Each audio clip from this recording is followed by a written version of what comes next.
তবে সব খবরের মধ্যে একটু ভালো খবরও থাকে। যেমন যারা খাদ্যরসিক তাদের জন্য ভালো খবর তো বটে। এই মানিকতলা বাজারে বাংলাদেশের ইলিশ এসেছে। বাংলাদেশের ইলিশ মানিকতলা বাজারে এসেছে এবং দাম এখনো পর্যন্ত যা দাম সে দাম প্রায় বাজারে 1800 থেকে 2000-এর উপর হবে।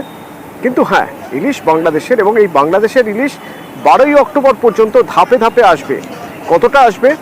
2420 মেট্রিক টন মাছ আসবে পেট্রাপোল হয়ে।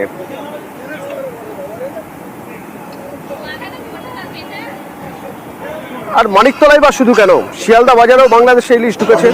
20 পেটি ইলিশ ঢুকেছে শিয়ালদা বাজারে। পাইকারি 1800 টাকা দাম, খুচরোয় কেজি প্রতি দাম 1900।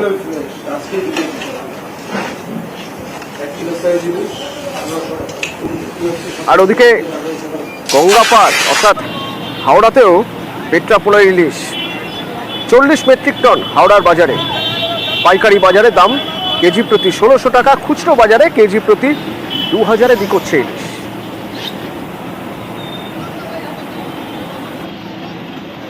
মাছ নিলাম তো 1600 টাকা কিলো, দাম ঠিকই আছে, বেশি না। এখন একটু ডাইরেক্ট আসছে, আমদানি হয়েছে, একটু কম হবে। একটা দিন পরে বলা যাবে যে কি বাজারটা কি রেট আছে। আমরা আশা করছি 17-16 এরকমই বেচবো। বাজার খারাপ হইলে আর কি, ভালো ভালো মাছ ভালো।